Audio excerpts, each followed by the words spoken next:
नारायणाय परिपूर्णगुणार्णवाय विश्वोदयस्थितिलयोन्नियतिप्रदाय ज्ञानप्रदाय विबुधासुरसौख्यदुःख सत्कारणाय वितताय नमो नमस्ते।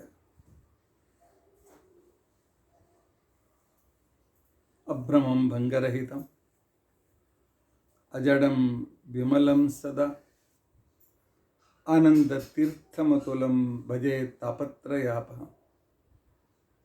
भवति यदनुभावादेडमु कोऽपि वाग्मी जडमतिरपि जन्तुर्जायते प्रज्ञमौलिः।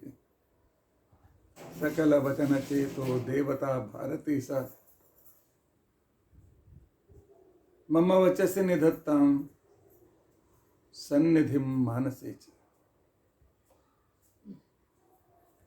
अस्मद्गुरुसमारम्भां टीकाकृत्पादमध्यगां श्रीमदाचार्यपर्यन्तां वन्दे गुरुपरम्परां।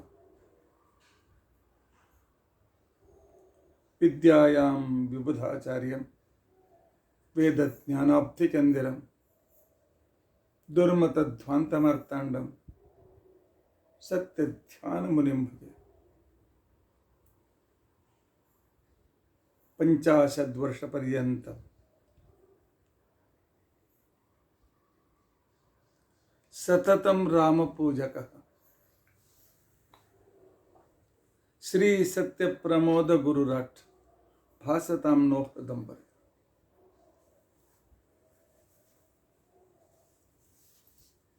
बन्धुस्त्वं गुरुरिष्टदैवतमिति त्वत्पादपङ्केरुहं प्राप्तं मां परिपालयेति सततं याचे निबद्धाञ्जलिः। चित्तं मत्कुणदोषचिन्तनविधौ नूनं मनां मा कृथः। श्री सत्यात्मगुरो त्वदङ्घ्रियुगलं हित्वा नमे सद्गुरुम्। यैरहं शुकवत् सम्यक् शिक्षितोऽस्मि कृपालुभिः तान् वन्दे धेनुपाचार्यान् तत्त्वज्ञानार्थसिद्धये। श्रीगुरुभ्यो नमः। हरिः ओम् हरिः ओम् हरिः ओम्।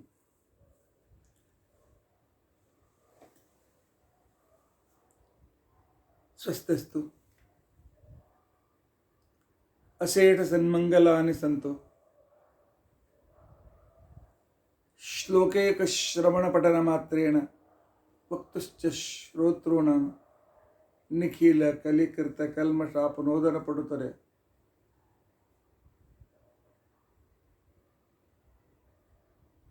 धर्माद्यखिल पुरुषार्थ साधनीभूते अद्य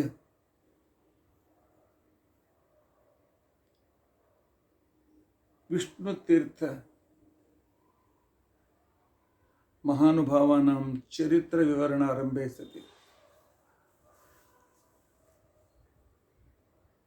किञ्चित् पूर्वकथानुवादः। हरिः ओम् हरिः ओम् हरिः ओम्।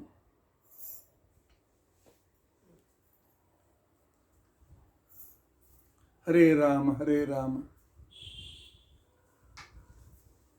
राम राम हरे हरे।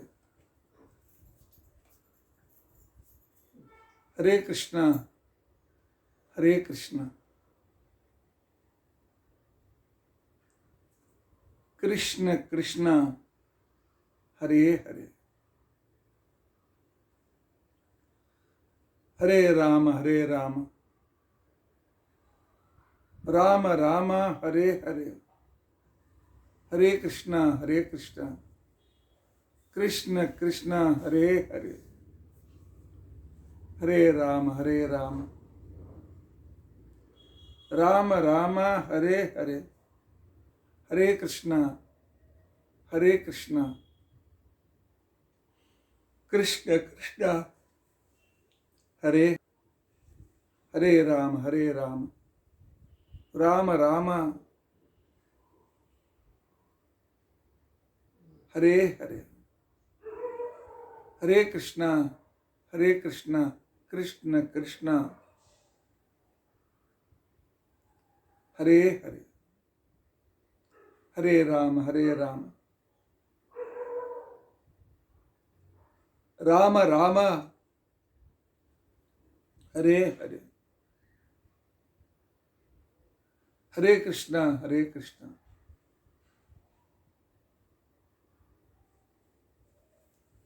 ಕೃಷ್ಣ ಕೃಷ್ಣ ಹರೇ ಹರೇ. ಶ್ರೀ ಗುರುಭ್ಯೋ ನಮಃ. ಹರಿ ಓಂ ಹರಿ ಓಂ ಹರಿ ಓಂ.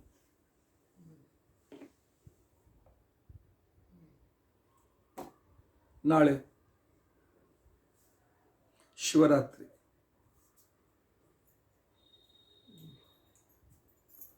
ಅದರ ಜೊತೆಯಲ್ಲಿ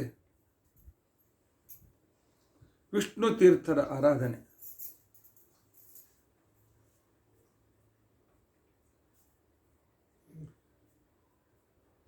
ನಾವು ಪುರಂದರದಾಸರ ಕಥೆಯಲ್ಲಿ ಕೇಳಿದ್ದೇವೆ.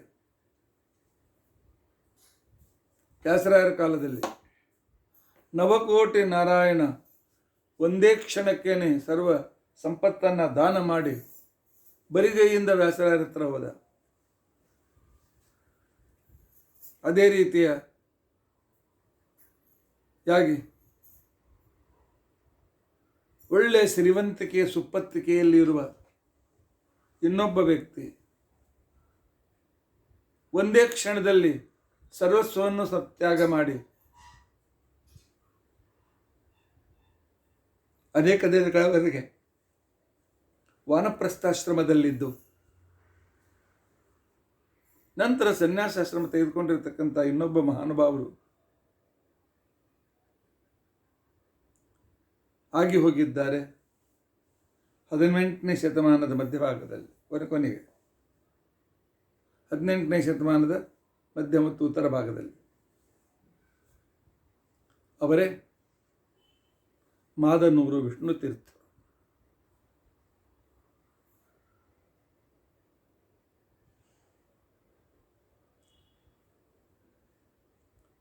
ಅವರ ಚರಿತ್ರೆಯನ್ನು ಇವತ್ತು ತಿಳಿದುಕೊಳ್ಳೋಣ. ನಾಳಿನ ದಿವಸ ಬೆಳಗಿನ ಪ್ರವಚನದಲ್ಲಿ ರುದ್ರದೇವರ ಮಹಿಮೆಯನ್ನು ತಿಳಿದುಕೊಳ್ಳಲು ಪ್ರಯತ್ನಿಸೋಣ.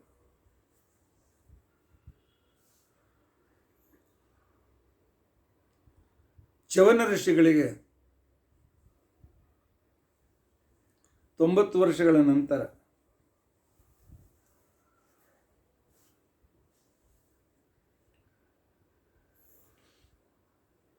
ಎಷ್ಟೋ ದಿನ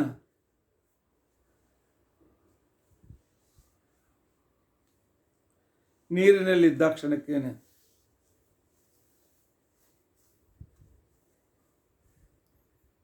ನೀರಿನಲ್ಲ ತಪಸ್ಸಿನಿಂದ ಹುತ್ತ ಕಟ್ಟಿ ಅತಿ ಬಡದೇಹಿಯಾಗಿರ್ತಕ್ಕಂಥ ಚವನ ಋಷಿಗಳು 90 ವರ್ಷದ ನಂತರ ಮದುವೆಯಾಗಿದ್ದಾರೆ. ಸುಕನ್ಯಾ ಅಂತಕ್ಕಂತಹ ರಾಜಕುಮಾರಿಯನ್ನು.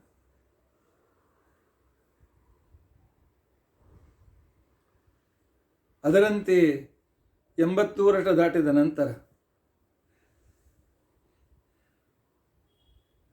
ಮದುವೆಯಾಗಿ 5-6 ಜನ ಮಕ್ಕಳನ್ನು ಪಡೆದು 80 ವರ್ಷದ ನಂತರ ಜಗತ್ತಿಗೆ ಶ್ರೇಷ್ಠ ಪೌತ್ರನನ್ನು ಕೊಟ್ಟಿರ್ತಕ್ಕಂಥ ಒಬ್ಬ ಮಹಾನುಭಾವರು, ಅವರ ಹೆಸರು ತಿರುಮಲಾಚಾರ್ಯರು ಅಂತ ತಿಳ್ಕೊಂಡಂತೆ.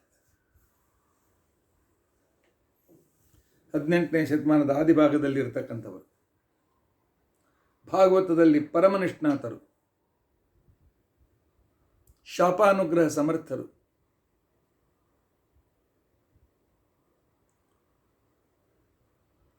ಇವರ ಹತ್ತಿರ ಶ್ರೀಕೃಷ್ಣನ ಪ್ರತಿಮೆ ಇತ್ತು. ಇವರು ಭಾವ ವಿಭೋರರಾಗಿ ಸ್ತೋತ್ರ ಮಾಡ್ತಾ ಇದ್ದರೆ ಆ ಪ್ರತಿಮೆಯಲ್ಲಿದ್ದ ಕೃಷ್ಣ ಸಜೀವನಾಗಿ ನೃತ್ಯವನ್ನು ಮಾಡ್ತಾ ಇದ್ದ ಅಂತನ್ನೋದು ಸಮಕಾಲೀನರ ಅನೇಕ ಜನರು ಹೇಳಿದ ಮಾತು ಇದು.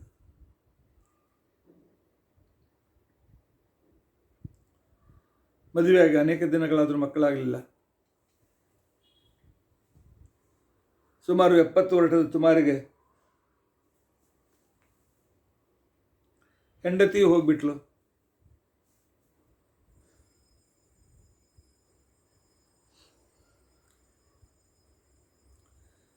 ಎಂಬತ್ತು ವರ್ಷದ ನಂತರ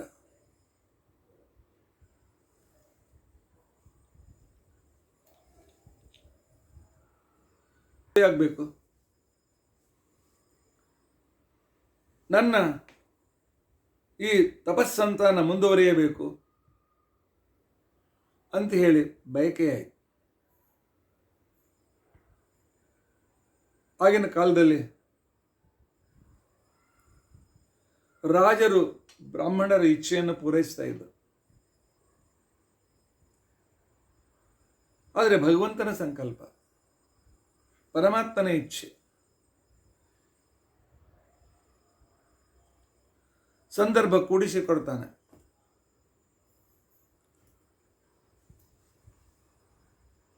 ಪಾಸಿನ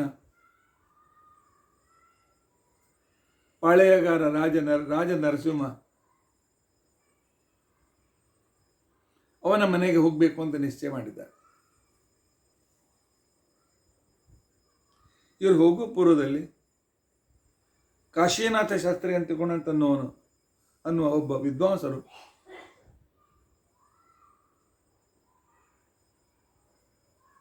ರಾಜ ನರಸಿಂಹನ ಹತ್ತಿರ ಬಂದು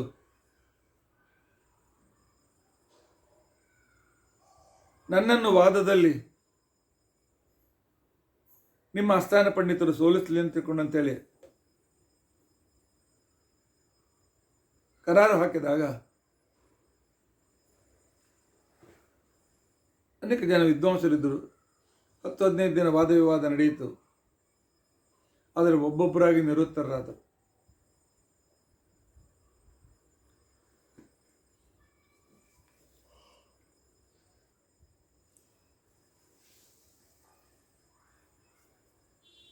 ಯಾವ ಮಹಾ ದೊಡ್ಡ ವಿದ್ವಾಂಸರು ಉಳಿಯಲಿಲ್ಲ. ಒಂದಿಬ್ಬರು ಯುವಕ ವಿದ್ವಾಂಸರಿದ್ದರು. ಅವರ ಮೇಲೂ ಕೂಡ ಭರವಸೆ ಇರಲಿಲ್ಲ. ರಾಜನಿಗೆ ರಾತ್ರಿ ನಿದ್ದೆ ಹತ್ತಲಿಲ್ಲ.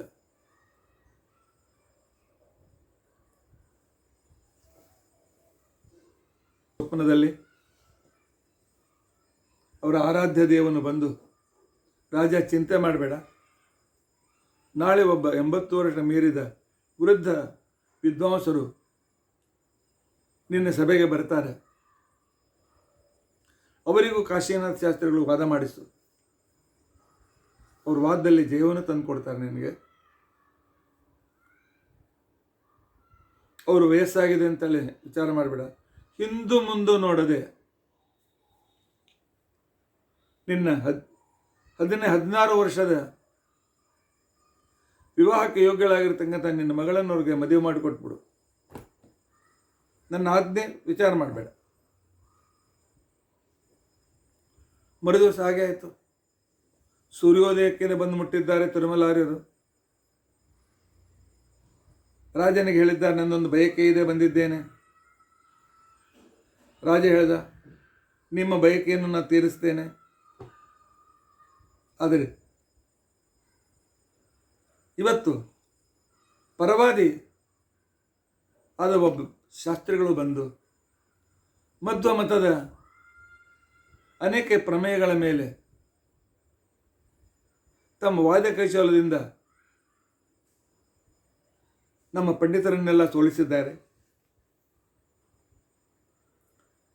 ನಮ್ಮ ವೈಷ್ಣವ ಮತದ ಅಳಿವು ಉಳಿವು ಇವತ್ತಿನ ಚರ್ಚೆಯ ಮೇಲೆ ಅವಲಂಬಿಸಿದೆ.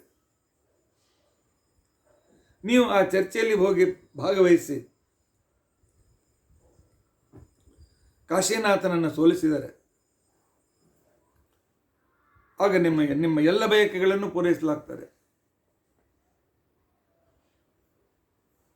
ಚರ್ಚೆ, ವಾದವಿವಾದ, ಸಿದ್ಧಾಂತ ದೀಕ್ಷೆ ಇವೆಲ್ಲ ತಿರುಮಲಾರ್ಯರಿಗೆ ಬೇಕಾದಂಥ ಸಂದರ್ಭವೇ.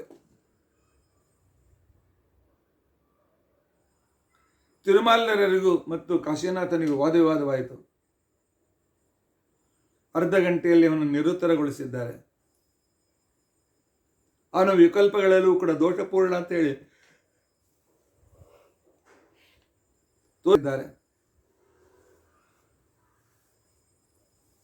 ಕೊನೆಗೆ ಕಾಶಿನಾಥ ಶಾಸ್ತ್ರಿಗಳು ಸೋಲನ್ನು ಒಪ್ಪಿಕೊಂಡಿದ್ದಾರೆ. ತಿರುಮಲಾರ್ಯರ ಪಾಂಡಿತ್ಯವನ್ನು ಹೊಗಳಿದ್ದಾರೆ. ಆ ವಾದಿಗಳಿಗೂ ಸಾಕಷ್ಟು ಮರ್ಯಾದೆಯನ್ನು ಮಾಡಿ ಕಳಿಸಿದ ನಂತರ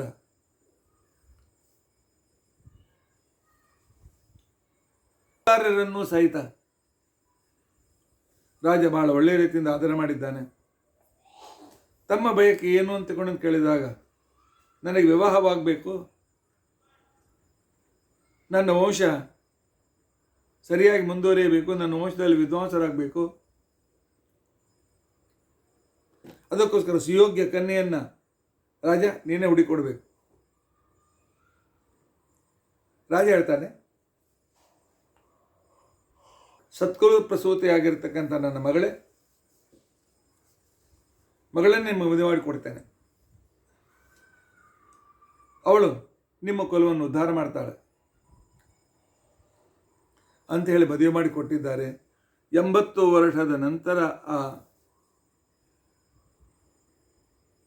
ರಾಜ ನರಸಿಂಹ ಆ ತಿರುಮಲಾಚಾರ್ಯರಿಗೆ 4 ಜನ ಗಂಡು ಮಕ್ಕಳು, 1 ಹೆಣ್ಣು ಮಕ್ಕಳು, ಒಟ್ಟು 5 ಜನ ಮಕ್ಕಳು ಹುಟ್ಟಿದ್ದಾರೆ. ಈಗ 40-45 ಕ್ಷಣಕ್ಕೇನೆ ನಮ್ಮ ಕಡೆಯಿಂದ ಆಗಲ್ಲ ಅಂತ ಶಕ್ತಿಹೀನರಾದಂಥ ಆಗಿನ ಕಾಲ ಜನ ಶಕ್ತಿಹೀನರಾಗಿರಲಿಲ್ಲ, ಸಮರ್ಥರಾಗಿದ್ದರು. ಆನಂತರ ಅವರಿಗೆ ಮಗ ಹುಟ್ಟಿದ ಕ್ಷಣಕ್ಕೇನೆ ಅವರಿಗೆ ಕನಸಿನಲ್ಲಿ ಸೂಚನೆ ಆಯಿತು, ನಿಮ್ಮ ಮೊಮ್ಮಗ ಶ್ರೀ ಟೀಕಾಕೃತ್ಪಾದರ ವಿಶಿಷ್ಟ ಸನ್ನಿಧಾನದಿಂದ ಯುಕ್ತನಾಗಿ ಹುಟ್ಟುತ್ತಾನೆ ಅಂತ ತಿಳ್ಕೊಂಡಂತ ಮಾತನ್ನು ತಿಳಿಸಿದರು.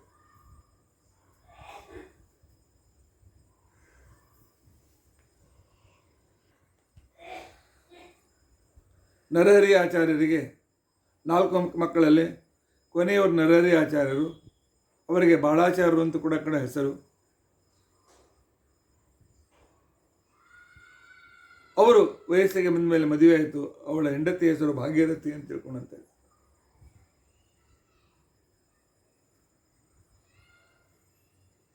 ಅವಳು ದಿನಾಲು ತನ್ನ ಮಾವನ ಸೂಚನೆಯ ಪ್ರಕಾರ ಭಾಗವತ ಪ್ರವಚನ ನಡೆದಾಗ ಪುರಾಣ ನಡೆದಿರತಕ್ಕಂಥ ಸಂದರ್ಭದಲ್ಲಿ ಪುರಾಣ ಮುಗಿಯುವವರೆಗೂ ತುಪ್ಪದ ದೀಪವನ್ನು ನಂದದೆ ಇರದಂತೆ ನೋಡಿಕೊಳ್ತಾ ಇದ್ಲು. ಆಗ ಕೊನೆ ಕಾಲದಲ್ಲಿ ಹೋಗುವ ತಮ್ಮ ಶರೀರ ನೋಡುವಾಗ ತಿರುಮಲಾಚಾರ್ಯರು, ನಿನಗೆ ಒಬ್ಬ ಅದ್ಭುತ ಪುತ್ರ ಹುಟ್ಟುತ್ತಾನೆ ಅಂತ ತಿಳ್ಕೊಂಡಂತ ಅನ್ನೋದನ್ನು ಸೂಚನೆ ಮಾಡ್ತಾರೆ. ಒಂದ್ಸಲ ದೇವಾಲಯದಿಂದ ತಿರುಗಿ ಬರುವಾಗ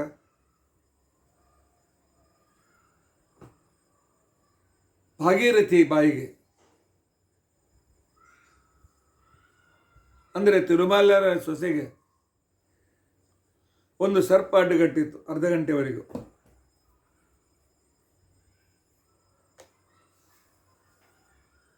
ನಂತರ ಅದು ಹೊರಟೋಯ್ತು.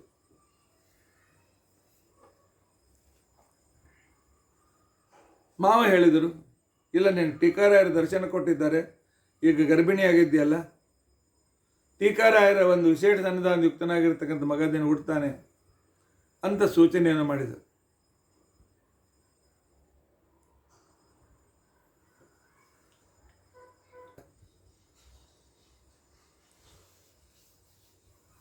ತಿರುಮಲಾಚಾರ್ಯರ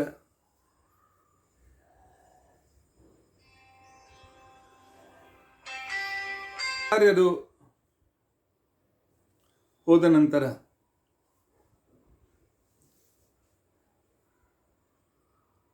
ನರೇರಿ ಆಚಾರ್ಯ ಬಾಳಾಚಾರ್ಯರು ತಮ್ಮ ತಮ್ಮಂದಿರ ಮದುವೆಯನ್ನು ಮಾಡಿ ಸಿದ್ದಾಪುರದಲ್ಲಿ ವಾಸ ಮಾಡಿದ್ದಾರೆ. ಕೃಷ್ಣ, ವರದಾ, ತುಂಗಾ ನದಿ 3 ಸಂಗಮ ಅಲ್ಲಿದೆ. ಸವಣೂರಿನಿಂದ 15 ಮೈಲ್ ದೂರದಲ್ಲಿ ಮಾಧವರಂಗ ಮತ್ತು ಪ್ರಾಣದೇವರ ಗುಡಿ ಇದೆ. ಅಲ್ಲಿ ತುಳಸಿ ಸಮೃದ್ಧವಾಗಿ ಬೆಳೆಯುತ್ತದೆ. 1756ರಲ್ಲಿ 18ನೇ ಅಲ್ಲ 1756ರಲ್ಲಿ 18ನೇ ಶತಮಾನದ ಕೊನೆಗೆ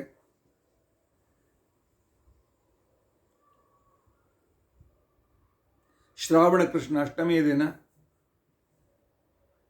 ಒಬ್ಬ ಗಂಡಸ ಮಗ ಹುಟ್ಟಿದ್ದಾನೆ. ಆ ಗಂಡಸ ಮಗನಿಗೆ ಬಾಳಾಚಾರ್ಯರು ಜಯತೀರ್ಥ ಅಂತೇಳಿ ನಾಮಕರಣ ಮಾಡಿದ್ದಾರೆ. ಜಯತೀರ್ಥ ದೊಡ್ಡವನಾಗಿದ್ದಾನೆ. ಯೋಗ್ಯ ಕಾಲದಲ್ಲಿ ಉಪನಯನ ಮಾಡಿದ್ದಾರೆ. ಅವರು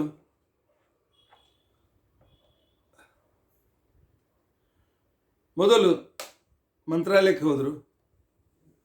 ಉಪನಯನದ ಕ್ಷಣಕ್ಕೇನೆ ಅಲ್ಲಿಂದ ಗದ್ವಾಲಕ್ಕೆ ಬಂದಿದ್ದಾರೆ.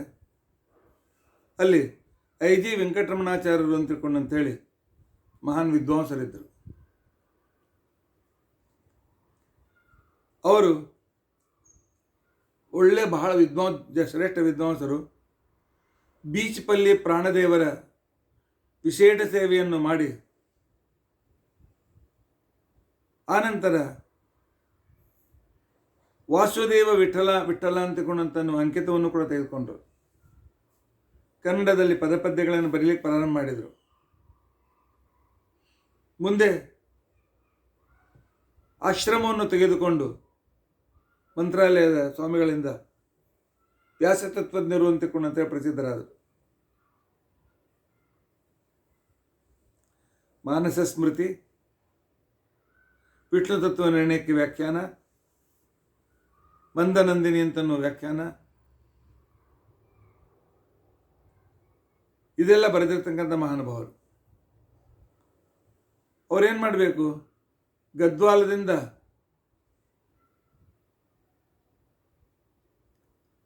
ಅವರು ಐಜಿಯಲ್ಲಿ ವಾಸ ಮಾಡ್ತಾ ಇದ್ರು. ಗದ್ವಾಲ ಸಮೀಪದಲ್ಲಿ. ಐಜಿಯಿಂದ ವೇಣಿ ಸೋಮಪುರಕ್ಕೆ ಅವರು ಕುದುರೆ ಮೇಲೆ ಕೂತ್ಕೊಂಡು ದಿನಾಲು ಹೋಗಬೇಕು. ಅಲ್ಲಿ ಭಾಳ ಸುಂದರನಾಗಿರ್ತಕ್ಕಂತಹ ವೇಣುಧಾರಿ ಶ್ರೀಕೃಷ್ಣನ ಮಂದಿರ ಇದೆ. ಭಾಳ ಪ್ರಾಚೀನ ಮಂದಿರ, ನದಿ ತೀರದಲ್ಲಿದೆ. ಅವರ ಶಿಷ್ಯತ್ವವನ್ನು ವಹಿಸಿದರು. ಎಷ್ಟು ಗುರುಭಕ್ತಿ ಅಂತ ತಿಳ್ಕೊಂಡಂತಂದರೆ,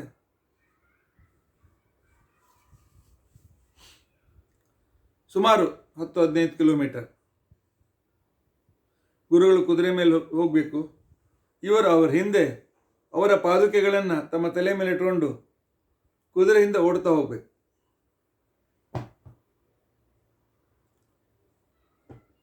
ಅಷ್ಟು ಗುರುಗಳ ಪಾದುಕೆಗೂ ಮಣ್ಣು ಹತ್ತಬಾರದು ಅಂತ ತಿಳ್ಕೊಂಡಂತನೂ ಶ್ರದ್ಧೆ ಇವರದು. ಒಂದ್ಸಲ ಐ.ಜಿ. ವೆಂಕಟರಮಣಾಚಾರ್ಯ, ನಂತರ ವ್ಯಾಸತತ್ವದರಾದರು, ಅವರ ಪೂರ್ವಾಶ್ರಮದ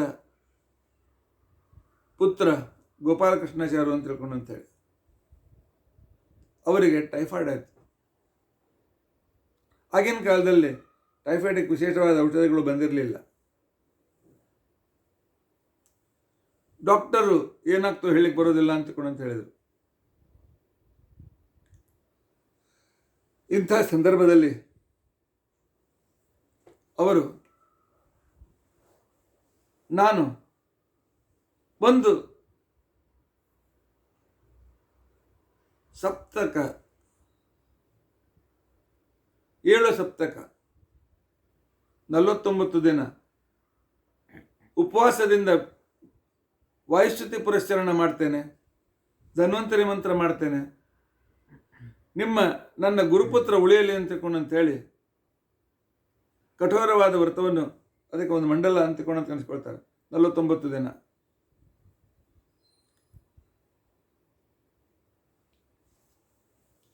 ಇಂಥ ತಮ್ಮ ಶಿಷ್ಯನ ಮೇಲೆ ಗುರುಗಳಿಗೆ ಬಹಳ ಅನುಗ್ರಹ. ಆದರೆ ಇವರಿಗೆ ಕೆಲವು ಜೊತೆಗಾರರಿಗೆ ಗುರುಗಳು ಇವರ ಮೇಲೆ ಹೆಚ್ಚಿಗೆ ಪ್ರೀತಿ ಮಾಡುವುದನ್ನು ಸಹಿಸಲಿಕ್ಕೆ ಆಗ್ತಾ ಇಲ್ಲ, ಹೊಟ್ಟೆಗೆ ಚಿತ್ತು.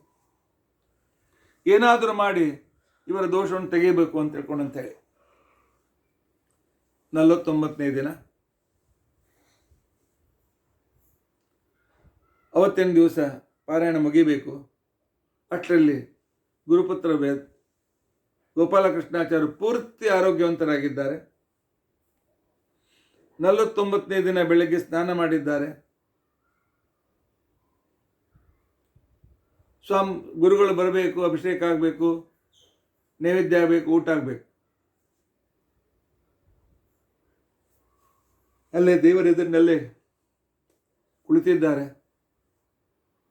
ಏನೋ ಬೆಳಗ್ಗೆ ಅನ್ನಿಕ ಮುಗಿಸ್ಕೊಂಡು ನಿರ್ಮಲ ತೀರ್ಥ ತೆಗೆದುಕೊಂಡು ಕೂತ್ಕೊಂಡಿದ್ದಾರೆ. ಬಹಳ ವಿಚಿತ್ರವಾದ ಸಂಕಟ ಆಗ್ಲಿಕ್ಕೆ ಚಾಲು ಆಯಿತು. ಏನಾದರೂ ತೆಗೆದುಕೊಳ್ಳದೆ ಇದ್ದರೆ ಪ್ರಾಣ ಉಳಿಲಿಕ್ಕಿಲ್ಲ ಅಂತ ತಿಳ್ಕೊಂಡಂತೇಳಿ ಅಲ್ಲಿ ಲೋಟದಲ್ಲಿ ಪಂಚಾಮೃತಗಳನ್ನು, ಹಾಲು, ಮೊಸರು, ತುಪ್ಪ, ಜೇನುತುಪ್ಪ, ಬಾಳೆಹಣ್ಣೆಲ್ಲ ಇಟ್ಟಿದ್ರು. ಇವರು ಕೃಷ್ಣನಿಗೆ ಕೃಷ್ಣಾರ್ಪಣಮಸ್ತು ಅಂತ ತಿಳ್ಕೊಂಡಂತೇಳಿ ಆ ಪಂಚಾಮೃತ ಎಲ್ಲ ಕುಡಿದು ಬಿಟ್ಟಿದ್ದ. ಗುರುಗಳು ಬರುವ ಸಮಯ, ಕುಹಕಿ ಶಿಷ್ಯರಿಗೆ ಇದೊಂದು ಅವಕಾಶ ಸಿಕ್ತು. ಇವತ್ತು ಪಂಚಾಮೃತ ಅಂತ ಒಂದಾಕ್ಷಣಕ್ಕೆ ನಿಮ್ಮ ಶಿಷ್ಯ ಎಲ್ಲ ಕುಡಿದು ಬಿಟ್ಟಿದ್ದಾನೆ ಅಂತ ಹೇಳಿ ಬಯಸ್ಬೇಕು. ಕೆಲವರಿಗೆ ಯಾರು ಬೇಕೇ ತಮ್ಗೆ ಆಗೋದಿಲ್ಲ, ಅವರನ್ನು ಬಯಸಬೇಕು ಅಂತ ತಿಳ್ಕೊಂಡಂಥ ಒಂದು ಹುಚ್ಚುತನ ಇರ್ತದೆ.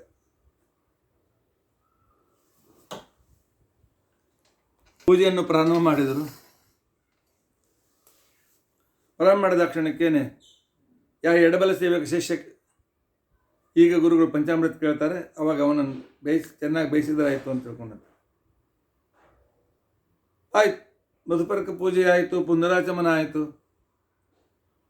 ಇನ್ನು ಗುರುಗಳು ಪಂಚಾಮೃತ ಅಭಿಷೇಕಕ್ಕೆ ಪಂಚಾಮೃತ ಎಲ್ಲದನ್ನು ಕೇಳಬೇಕು. ಗುರುಗಳು ಕೈ ಮುಗಿದ್ರು. ಮುಂದೆ ಶುದ್ಧಾಭಿಷೇಕ ಮಾಡ್ತೇನೆ ಅಂತ ತಿಳ್ಕೊಂಡಂತೇಳಿ ಶುದ್ಧಾಭಿಷೇಕ ಮಾಡಿ ಪೂಜೆ ಮುಗಿಸಿದ್ರು. ಅವ್ರು ಪಂಚಾಮೃತ ಅಭಿಷೇಕ ಮಾಡಲೇ ಇಲ್ಲ. ಈ ಜಯತೀರ್ಥನ ಮೇಲೆ, ಜಯತೀರ್ಥಾಚಾರ್ಯರ ಮೇಲೆ ಹೊಟ್ಟೆ ಕಿಚ್ಚು ಪಡ್ತಕ್ಕಂಥ ಉಳಿದ ಶಿಷ್ಯರಿಗೆ ಇನ್ನೂ ಹೆಚ್ಚು ಹೊಟ್ಟೆ ಕಿಚ್ಚಾಯಿತು. ಗುರುಗಳ ಬಗ್ಗೆ ಪಾರ್ಶಾಲಿಟಿ. ಪೂಜೆಯಲ್ಲಿ ಹೆಚ್ಚು ಕಡಿಮೆ ಆದರೂ ಗುರುಗಳು ಬಹಳ ಸಿಟ್ಟಿಗೆ ಬರ್ತಿದ್ರು. ಇವತ್ತು ತಮ್ಮ ಶಿಷ್ಯ ಪಂಚಾಮೃತ ಕುಡಿದಿದ್ದಾನೆ ಅಂತೇಳಿ ದೇವರಿಗೂ ಪಂಚಾಮೃತ ಲೋಪ ಮಾಡಿದರು ಗುರುಗಳು. ಇದು ಸರಿ ಏನು ಅಂತ ತಿಳ್ಕೊಂಡಂತೇಳಿ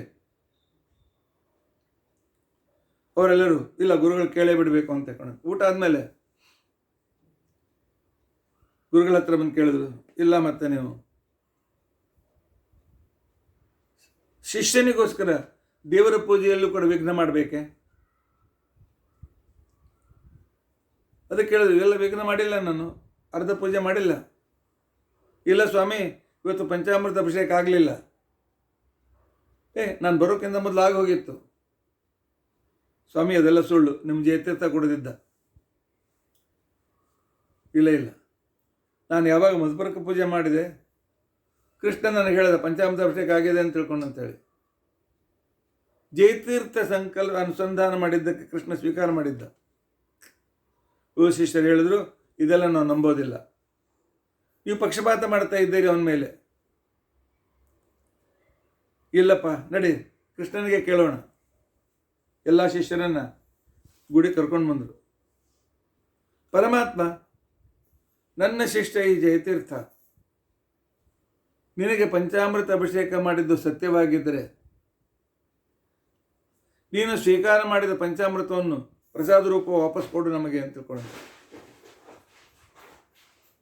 ಆಗ ಆ ಶಿಲಾಮೂರ್ತಿ ವೇಣುಗೋಪಾಲನ ಮೂರ್ತಿಯ ಮುಖದಿಂದ ಬಾಯಿಂದ ಬಳ ಬಳ ಬಳ ಬಳ ಅಂತ ತಿಳ್ಕೊಂಡು ಅಂತೇಳಿ ಪಂಚಾಮೃತ ಸುರ್ಲಿಕ್ಕೆ ಪ್ರಾರಂಭವಾಯಿತು. ಶಿಷ್ಯರಿಗೆ ಪಾತ್ರೆಯಲ್ಲಿ ಸಂಗ್ರಹ ಮಾಡಿದರು. ನೋಡಿದ್ರ ಕೃಷ್ಣನಿಗೆ ಪಂಚಾಮೃತ ಅಭಿಷೇಕ ಆಗಿತ್ತು. ಸುಮ್ಮನೆ ಜಯತೀರ್ಥನ ಮೇಲೆ ದ್ವೇಷ ಮಾಡಬೇಡಿ, ಅವನು ಬಹಳ ದೊಡ್ಡ ಸಾಧಕ, ದೊಡ್ಡ ವಿದ್ವಾಂಸ. ಗುರುಗಳ ಹತ್ತಿರ ಎಲ್ಲ ಅಧ್ಯಯನವಾದ ಮೇಲೆ ಒಳ್ಳೆಯ ಸ್ಫುರದ್ರೂಪಿ, ಒಳ್ಳೆಯ ಪಾಂಡಿತ್ಯ, ಇದನ್ನೆಲ್ಲ ನೋಡಿ ಒಬ್ಬ ಜಮೀನ್ದಾರ್ ತನ್ನ ಮಗಳನ್ನು ಕೊಟ್ಟು ಮದುವೆ ಮಾಡಿದ್ದಾನೆ.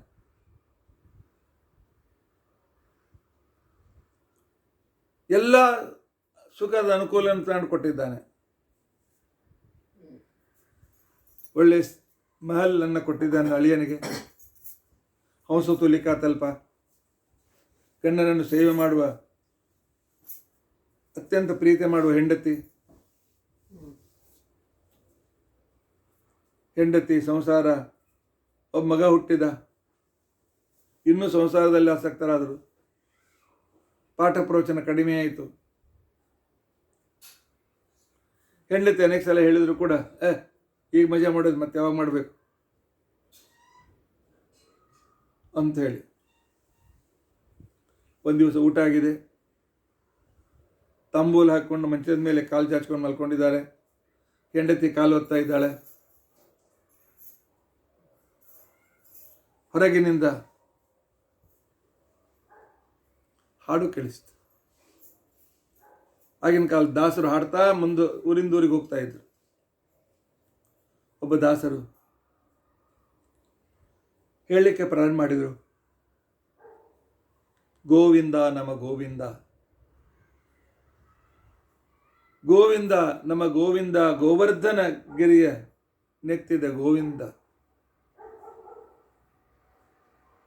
ಮಂಚಬಾರದು ಮಡದಿ ಬಾರಳು, ಕಂಚು ಕನ್ನಡಿ ಬಾರದು, ಸಂಚಿತಾರ್ಥವ ಕಿಂಚಬಾರದು, ಮಾಡಿರೋ ಧರ್ಮವ ಅಂತ ತಿಳ್ಕೊಂಡಂತೇಳಿ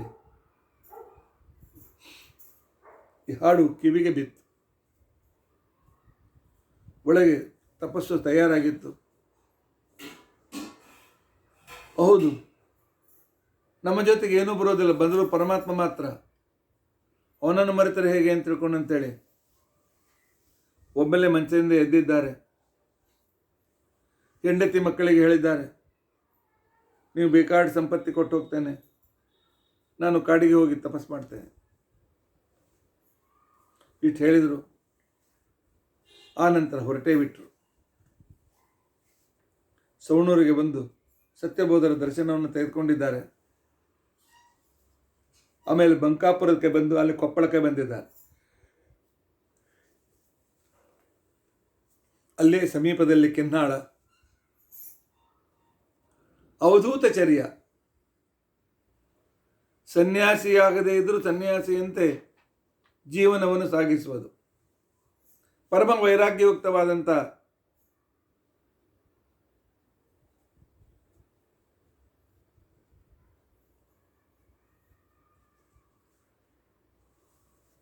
ಗೃಹಸ್ಥಾಶ್ರಮವನ್ನು ಮಾಡ್ತಾ ಪರಮ ಸಾಧನೆಯನ್ನು ಮಾಡ್ತಕ್ಕಂಥ ಅದ್ಭುತವಾದಂಥ ಒಂದು ವ್ಯವಹಾರ ಕರತ್ತಾಶ್ರಮ. ಅವರಿಗೆ ಬದಲಿಗೆ ಹೋಗಬೇಕು ಅಂತ ಮನಸ್ಸಾಯಿತು. ಸ್ವಪ್ನದಲ್ಲಿ ವೇದವ್ಯಾಸ ದೇವರು, ನರನಾರಾಯಣ ದೇವರು ಸ್ವಪ್ನ ಮದರಿಯನ್ನು ತೋರಿಸಿ ಇಲ್ಲೇ ದರ್ಶನ ಮಾಡಿ ಅಲ್ಲಿ ಇವರು ಬರೋದು ಬೇಡ ಅಂತ ಹೇಳಿದರು. ಕೆಲವು ದಿನಗಳ ನಂತರ ಜಯತೀರ್ಥರು ಅವರಿಗೆ ಸರ್ಪರೂಪದಿಂದ ದರ್ಶನವನ್ನು ಕೊಟ್ಟು, ಇಕಾರಾಯರು ಸುಧಾದಿ ಗ್ರಂಥಗಳಿಗೆ ವ್ಯಾಖ್ಯಾನವನ್ನು ಬರೆಯ ಅಂತ ತಿಳ್ಕೊಂಡಂತೇಳಿ ಅವರಿಗೆ ಆಜ್ಞೆ ಮಾಡಿದ್ದಾರೆ.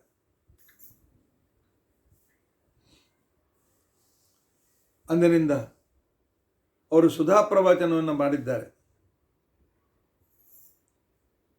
ಆನಂತರ ಅವರು ಒಂದ್ಸಲ ನರಗುಂದದ ಮಾರ್ಗವಾಗಿ ಧಾರವಾಡಕ್ಕೆ ಬಂದರು. ಇವರ ಮಗನ ಜೊತೆಗೆ ಅವರ ಮಗಳು ಕೂಡ ಬಂದಿದ್ಲು, ಅವರ ಸೊಸೆಯು ಕೂಡ ಬಂದಿದ್ಲು. ಇದೇ ಸಮಯದಲ್ಲಿ ಅವರಿಗೆ ಅನೇಕರು ಅವರಿಗೆ ಶಿಷ್ಯರಾಗಿದ್ದಾರೆ.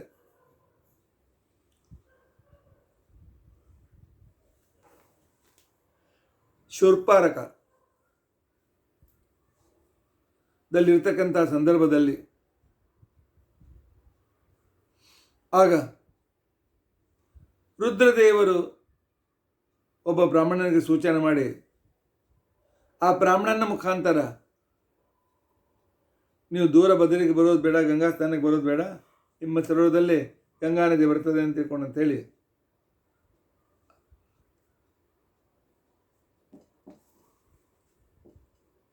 ಶೂರ್ಪಾರದಲ್ಲಿರುವಾಗ ಅಲ್ಲಿ ರುದ್ರದೇವರು ಬ್ರಾಹ್ಮಣರಿಗೆ ಸೂಚನೆ ಮಾಡಿ ಹೋಗಿ ಜಯತೀರ್ಥಾಚಾರ್ಯರಿಗೆ ಹೇಳಿ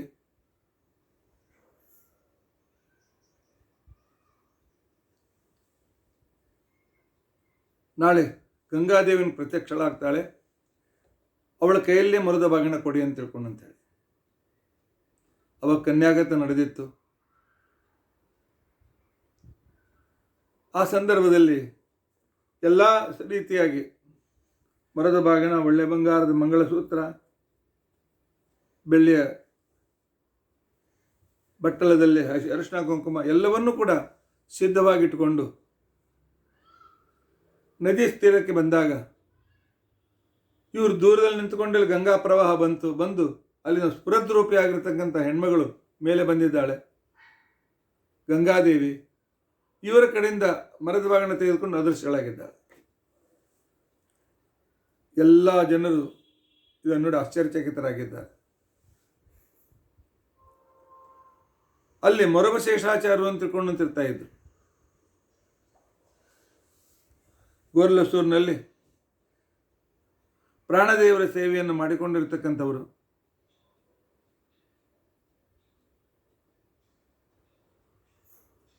ಆ ಮೊರಬಶೇಷಾಚಾರ್ಯಗೊಂದು ವಿಶಿಷ್ಟವಾದಂಥ ರೋಗ ಪ್ರಾರಂಭವಾಗಿತ್ತು. ಇನ್ನೇನು ಪ್ರಾಣ ಹೋಗಬೇಕು. ಅಷ್ಟರಲ್ಲಿ ಈ ಜಯತೀರ್ಥಾಚಾರ್ಯರು ಆ ಶೇಷಾಚಾರ್ಯರಿಗೆ ಒಂದು ಮಾವಿನ ಹಣ್ಣನ್ನು ಮಂತ್ರಿಸಿ ಕೊಡ್ತಾರೆ. ಅದರಿಂದ ಅವರು ಉದ್ಧತರಾಗಿ ಅವರು ಜಯತೀರ್ಥರ ಶಿಷ್ಯರಾಗ್ತಾರೆ. ಕೌಲ್ಗಿ ವೆಂಕಣ್ಣಾಚಾರ್ಯರು ಇವರ ಶಿಷ್ಯರು. ಗೋಕಾವಿ ಅನಂತಾದ್ರೀಶರು ಕೂಡ ಇವರ ಶಿಷ್ಯರು. ಯಾರು ಅನಂತಾದ್ರೀಶ ಬರೆದಿರ್ತಕ್ಕಂಥ ಅನೇಕ ಪದಗಳನ್ನು ಹೇಳ್ಕೊಳ್ತಾರೆ. ಅಣ್ಣಿಗೇರಿ ಅಣ್ಣಯ್ಯಾಚಾರ್ಯರು, ಟೊಣಪಿ ಬಾಳಾಚಾರ್ಯರು ಇವರೆಲ್ಲರೂ ಕೂಡ ಇವರ ಶಿಷ್ಯರು, ಮಹಾವಿರಕ್ತರು, ಶಿಷ್ಯರು. ಆ ನಂತರ ಒಂದ್ಸಲ ಇವರು ಪ್ರವಚನ ಮಾಡ್ತಾ ಇರ್ತಕ್ಕಂಥ ಸಂದರ್ಭದಲ್ಲಿ ಒಳ್ಳೆ ದಷ್ಟಪುಷ್ಟನಾದ ಆಜಾನುಬಾಹು, ಮೈಯೆಲ್ಲ ಭಸ್ಮ ಬಳಿದುಕೊಂಡಿರ್ತಕ್ಕಂತಹ ವ್ಯಕ್ತಿ ಬರ್ತಾನೆ.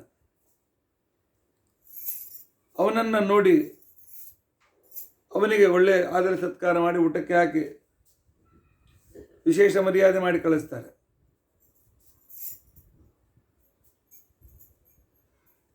ಆದರೆ ಶಿಷ್ಯರು ಕೇಳ್ತಾರೆ, ಒಬ್ಬ ಸ್ಮಾರ್ತ, ಅವನಿಗೆ ಇಷ್ಟ್ಯಾಕೆ ಮರ್ಯಾದೆ ಅಂತ ತಿಳ್ಕೊಂಡಂತೇಳಿ.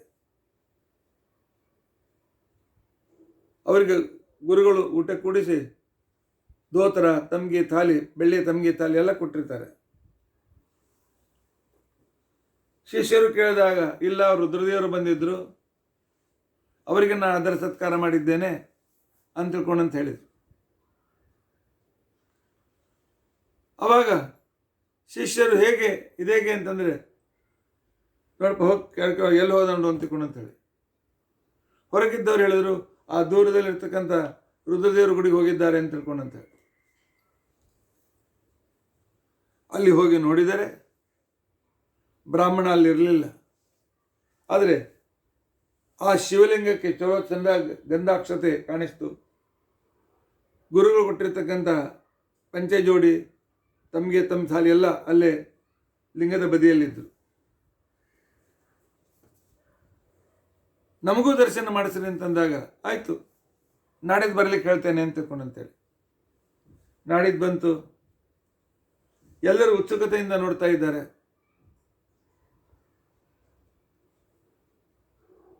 ಆಗ ಒಂದು ನಾಯಿ ಅಲ್ಲಿಗೆ ಬಂತು. ಅದನ್ನು ಓಡಿಸಿದ್ದಾರೆ. ಪಾಠ ಮುಗೀತು. ಶಿಷ್ಯರು ಕೇಳಿದರು, ಯಾಕೆ ರುದ್ರದೇವರ ದರ್ಶನ ಮಾಡಲಿಲ್ಲ ಅಂತಕೊಂಡದ್ದು. ಅವರು ಬಂದಿದ್ರು, ನೀವು ನೋಡಲೇ ಇಲ್ಲ, ನೋಡಿದ್ರು ಗುರುತಿಸಲಿಲ್ಲ. ಹೇಗೆ? ನಾಯಿ ರೂಪದಿಂದ ಬಂದಿದ್ರು. ಅದರಿಂದ ಸಾಕ್ಷಾತ್ ಕಾಣುವ ಯೋಗ್ಯತೆ ಇದ್ದಾಗ ತೋರಿಸ್ತಾರೆ ಅವರು. ಆಗ್ರಹ ಮಾಡಬೇಡಿ ಅಂತ ತಿಳ್ಕೊಂಡಂತೇಳಿ. ಆ ನಂತರ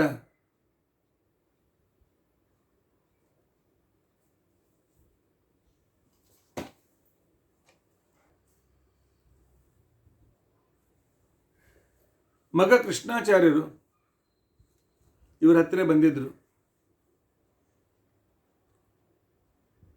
ಅವರಿಗೆ ಬಹಳ ವಿಶೇಷ ಜ್ವರ ಬಂದು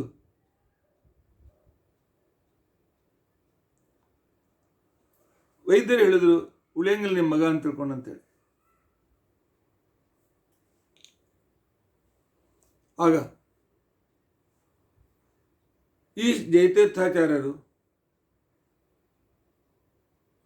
3 ದಿನ ಸತತವಾಗಿ ಸುಧಾ ಪ್ರವಚನ, 1 ನಿಮಿಷವೂ ಕೂಡ ಬಿಡದೆ, ಕೇವಲ ಸ್ಥಾನಕ್ಕೆ ಮಾತ್ರ ಎತ್ತಿದ್ರು. ಮಾಡಿದರೆ ಮರಣಶೈಲಿರ್ತಕ್ಕಂಥ ಮಗ ಜೀವಿತನಾಗಿ ಬಂದಿದ್ದಾನೆ. ಅಂತಹ ಸಂದರ್ಭದಲ್ಲಿ ಅವರಿಗೆ ಅವರ ಸೊಸೆ ಸತ್ಯ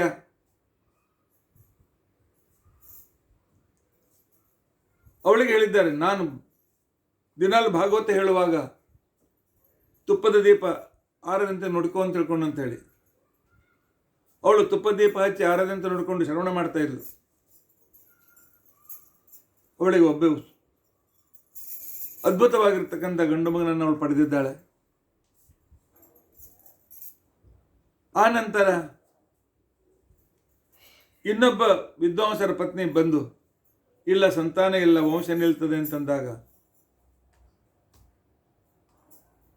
ನಿಮ್ಮ ಮನೆಯ ತುಳಸಿ ಗಿಡಕ್ಕೆ ದಿನಾಲು ನೀರೇರಿ ಈ ಮಂತ್ರ ಹೇಳದಂತ ತಿಳ್ಕೊಂಡಂತಂದ, ಅದರಿಂದ ಅವಳಿಗೆ ಗಂಡಸ ಮಗ ಹುಟ್ಟುವಂತೆ ಮಾಡಿದ್ದಾರೆ. ಇವರ ಶಿಷ್ಯರು ಮರುಪಶೇಷಾಚಾರ್ಯರು, ಅವರ ಸೊಸೆಗೂ ಕೂಡ ಮಕ್ಕಳಾಗಿರಲಿಲ್ಲ. ಫಲಮಂತ್ರಾಕ್ಷತೆ ಕೊಟ್ಟು ಮಕ್ಕಳಾಗುವಂತೆ ಮಾಡಿದ್ದಾರೆ.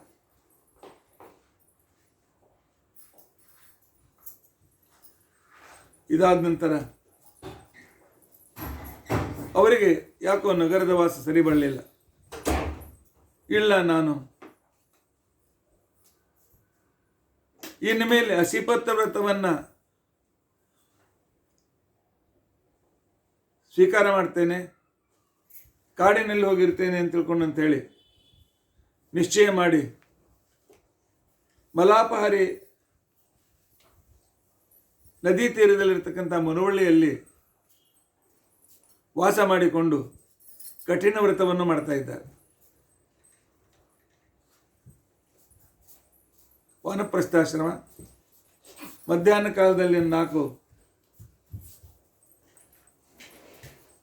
ಮನೆಗಳಲ್ಲಿ ಹಣ್ಣು ಕಂದಮೂಲ ಸ್ವೀಕರಿಸುವುದು, ಊರಿನ ಹೊರಗೆ ವಾಸ ಮಾಡುವುದು. ಅಷ್ಟರಲ್ಲಿ ಅವರಿಗೆ ಪತ್ನಿ ವಿಯೋಗವೂ ಕೂಡ ಆಯಿತು. ಅವರು ಅಲ್ಲಿಂದ ಪತ್ನಿ ಇದ್ದಾಗಲೇ ಅಸಿಪತ್ತ ವ್ರತ ಗಂಡ ಹೆಂಡತಿ ಜೊತೆ ಹಾಸಿಗೆಯಲ್ಲಿ ಮಲಸಿದ್ರು ಕೂಡ ಪರಸ್ಪರ ಸಂಬಂಧವನ್ನು ಮಾಡದೇ ಇರುವಿಕೆ, ಆ ವ್ರತವನ್ನು ಮಾಡಿರ್ತಕ್ಕಂಥ ವ್ಯಕ್ತಿಗಳು. ಆ ನಂತರ ಮುನವಳ್ಳಿಯ ಸಮೀಪದಲ್ಲಿರ್ತಕ್ಕಂಥ ಕಾಡಿನಲ್ಲಿ ವಾಸ ಮಾಡ್ತಾ ಇರ್ತಕ್ಕಂಥ ಸಂದರ್ಭ. ಅಲ್ಲೇ ಪಾಠ ಪ್ರವಚನವನ್ನು ಮಾಡ್ತಾ ಇದ್ರು. ಅವನಿಂದ ಅವರಿಗೆ ಅಡವಿ ಆಚಾರ್ಯರು ಅಂತ ಹೆಸರು ಬಂತು. ಮುಂದೆ ಪೆನ್ಗೊಂಡೆಗೆ ಬಂದಿದ್ದಾರೆ. ವೇದವ್ಯಾಸ ತೀರ್ಥರ ದರ್ಶನ ಮಾಡಿಕೊಂಡು ಮುಂದೆ ಗೌರಿಬಿದರೂರು ನಾಮಗೊಂಡಲದ ಸಮೀಪದಲ್ಲಿ ಸತ್ಯವರರಿಗೆ ಭೇಟಿಯಾಗಿದ್ದಾರೆ.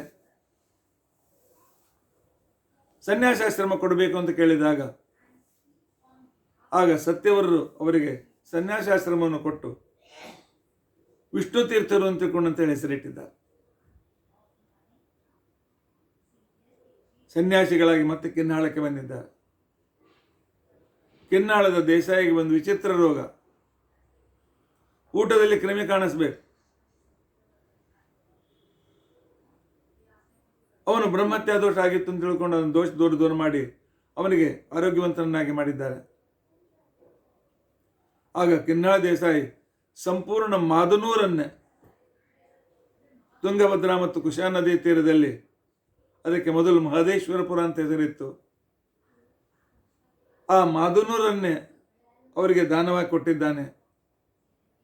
ಅಲ್ಲಿ ವಿಷ್ಣು ತೀರ್ಥರು ಬದ್ರಿನಾರಾಯಣನ ಮೂರ್ತಿಯನ್ನು ಸ್ಥಾಪನೆ ಮಾಡಿದ್ದಾರೆ. ದಟ್ಟ ಬರಗಾಲ ಬಿತ್ತು.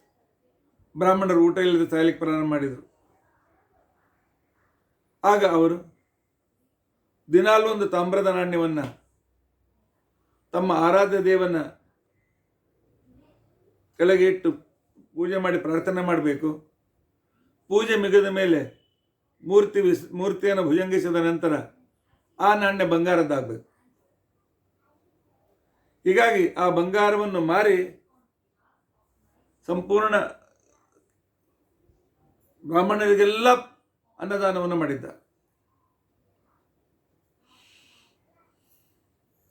ನೂರ 8 ಸಲ ಸುಧಾಮಂಗಳವನ್ನು ಮಾಡಿದ ಮಹಾನುಭಾವರು ವಿಷ್ಣು ತೀರ್ಥರು.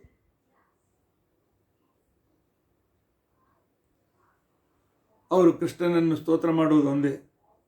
ಶ್ರೀಕೃಷ್ಣಮನ್ ಮರಣಕಾಲ ಉಪಾಗತೇತು. ಶ್ರೀಕೃಷ್ಣ, ನನ್ನ ಕೊನೆ ಕಾಲ ಬಂದಾಗ ತ್ವನ್ನಾಮ ಮದ್ವಚನ ಗೋಚರತಾಮುಪಯಿತು, ನಿನ್ನ ನಾಮ ನನ್ನ ಬಾಯಿಗೆ ಬರಬೇಕು ಅಂತ ತಿಳ್ಕೊಂಡಂತೇಳಿ ದಿನಾಲು ದೇವರಿಗೆ ಪ್ರಾರ್ಥನೆ ಮಾಡ್ತಾ ಇದ್ರು. 50 ವರ್ಷದವರೆಗೆ ಬಾಳಿದರು. ಪಾಠ ಪ್ರವಚನವನ್ನು ಮಾಡ್ತಾ ಸುಧಾ ಟಿಪ್ಪಣಿ ಲಘು ರಸರಂಜನಿ ಅಂತ ತಿಳ್ಕೊಂಡಂತೇಳಿ ಶ್ರೀಮನ್ ನ್ಯಾಯ ಸುಧಾಕ್ಕೆ ಅವರು ವ್ಯಾಖ್ಯಾನವನ್ನು ಬರೆದಿದ್ದಾರೆ. ಆ ನಂತರ ಪೂರ್ತಿ ಭಾಗವತ ಪಾರಾಯಣ ಮಾಡಲಿಕ್ಕೆ ಆಗೋದಿಲ್ಲ ಅಂತ ತಿಳ್ಕೊಂಡಂತೇಳಿ ಸಂಪೂರ್ಣ ಭಾಗವತದಿಂದ 360 ಶ್ಲೋಕಗಳನ್ನು ಆರಿಸಿ 30 ವಿಭಾಗಗಳಲ್ಲಿ ಅಧ್ಯಾಯಗಳಲ್ಲಿ ವಿಭಾಗ ಮಾಡಿ ದಿನಾಲು ಒಂದು ಶ್ಲೋಕ, ದಿನಾಲು ಒಂದು ಪ್ರಕರಣ, ದಿನಕ್ಕೆ ಒಂದು ಪ್ರಕರಣ, 1 ತಿಂಗಳಿಗೆ ಪೂರ್ತಿ ಈ ಗ್ರಂಥವನ್ನು ಪಾರಾಯಣ ಮಾಡಿ ಪಾಠ ಪ್ರವಚನ ಮಾಡಿದರೆ ಭಾಗವತ ಹೇಳಿದ ಪುಣ್ಯ ಬರ್ತದೆ ಅಂತ ತಿಳ್ಕೊಂಡು ಹೇಳ್ತಾ ಇದ್ರು. ಆಗದೇ ಇದ್ರೆ ದಿನಕ್ಕೆ 1 ಶ್ಲೋಕವಾದರೂ ಅಭ್ಯಾಸ ಮಾಡಿ ಅಂತ ತಿಳ್ಕೊಂಡು ಅಂತೇಳಿ 360 ಶ್ಲೋಕ ಅದನ್ನು ಅಧ್ಯಯನ ಮಾಡಿದರೆ ಭಾಗವತ ಪಾರಾಯಣ ಮಾಡಿದ ಪುಣ್ಯ ಬರುತ್ತದೆ ಅಂತ ತಿಳ್ಕೊಂಡಂತನ್ನೋದನ್ನು ಆಗಿನ ಕಾಲದ ಅನುಭವಿಸಿದವರು ಅನೇಕ ಜನ. ತತ್ವಪ್ರಕಾಶಕಕ್ಕೆ ಸುಮನೋರಂಜನೆ ಅಂತ ವ್ಯಾಖ್ಯಾನ ಬರೆದಿದ್ದಾರೆ. ಸುಧಾ ಗ್ರಂಥದ ಮೇಲೆ ಸುಧಾ ಗ್ರಂಥ ಅಧ್ಯಯನ ಮಾಡಿದರೆ ಮೋಕ್ಷ ನಿಶ್ಚಿತ ಅಂತ ತಿಳ್ಕೊಂಡಂತೇಳಿ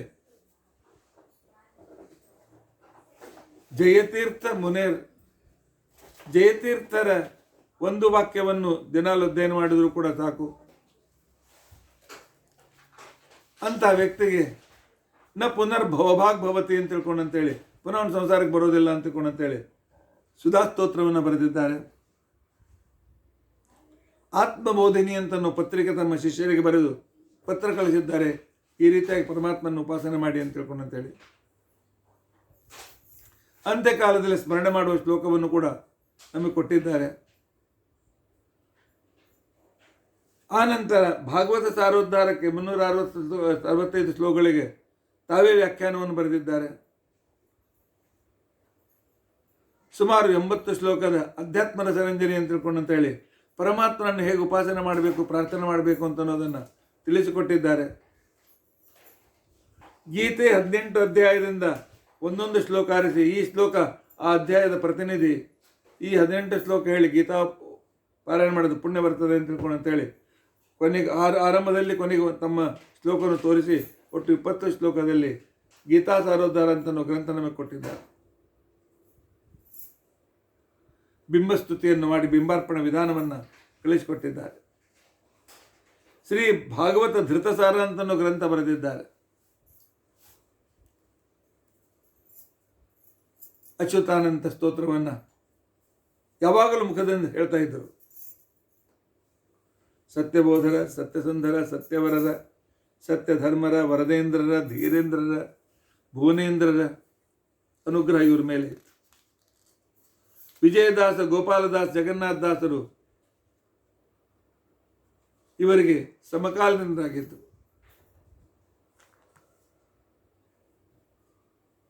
ಇಂತಹ ಇವರು ಅದ್ಭುತವಾಗಿರ್ತಕ್ಕಂಥ ಕಾರ್ಯವನ್ನು ಮಾಡಿ 50ನೇ ವಯಸ್ಸಿನಲ್ಲಿ ಮಾದ್ನೂರಿನಲ್ಲಿ ವೃಂದಾವನಸ್ಥರಾಗಿದ್ದಾರೆ. ಇಂದಿಗೂ ಅವರ ದರ್ಶನದಿಂದ ಪರಮ ವೈರಾಗ್ಯ ಬರ್ತದೆ ಅಂತಕೊಂಡಂತ ಅನ್ನೋದು ದರ್ಶನ ಮಾಡಿದವರು ಎಲ್ಲರಿಗೂ ಅನುಭವ ಇದೆ. ಈಗ ಮಾದೂರಿನಲ್ಲಿ ಅವರ ಪುಣ್ಯತಿಥಿಯನ್ನು ವಿಜೃಂಭಣೆಯಿಂದ ಆಚರಿಸ್ತಾರೆ. ಇವತ್ತು, ನಾಳೆ, ನಾಡಿದ್ದು ಇಂಥ ವಿಷ್ಣು ತೀರ್ಥರನ್ನು, ಯಾಕೆ ನಾನು ಹೋಗಿದ್ದೇನೆ, ಯಾವ ಗಿಡದಲ್ಲಿಕೊಂಡು ಮುನವಳ್ಳಿಯಲ್ಲಿ ಊರವರೆಗೆ ಯಾವ ಗಿಡದಲ್ಲಿ ಕುಳಿತು ಅವರು ಭಾಗವತ್ ಪಾಠ ಹೇಳ್ತಿದ್ರು, ಆ ಗಿಡ ಇನ್ನೂ ಜೀವಿತವಾಗಿದೆ. ಆ ಕಟ್ಟಿಯೂ ಸರಿ ಗಟ್ಟಿಮುಟ್ಟಾಗಿದೆ. ಇಂಥ ಮಹಾನುಭಾವರ ಆರಾಧನೆ ನಾಳಿನ ದಿವಸ ನಮ್ಮಲ್ಲಿ ಆರಾಧನೆ ಮಾಡ್ತೇವೆ. ಬನ್ನಿ, ತಪ್ಪದೇ ಬನ್ನಿ. ನಾಳೆ ರವಿವಾರ ಬೆಳಗ್ಗೆ 10:30ಯಿಂದ 12:00ವರೆಗೂ ಮಹಾಮೃತ್ಯುಂಜಯ ಹೋಮವನ್ನು ಮಾಡ್ತೇವೆ. ಅದಕ್ಕಿಂತ ಮೊದಲು ಆಯುರ್ ಹೋಮ ಇದೆ. ಆ ನಂತರ ಸಮಯ ಇದ್ದರೆ ಸ್ವಲ್ಪ ಪ್ರವಚನವೂ ಕೂಡ ಇದೆ. ಆ ನಂತರ ತೀರ್ಥಪ್ರಸಾದ ವ್ಯವಸ್ಥೆ ಇದೆ. ಅದನ್ನು ತಪ್ಪದೇ ಎಲ್ಲರೂ ಬನ್ನಿ. ಕಷ್ಟಪಟ್ಟಾದರೂ ಬನ್ನಿ, ಆದರೆ ಬನ್ನಿ, ತಪ್ಪದೇ.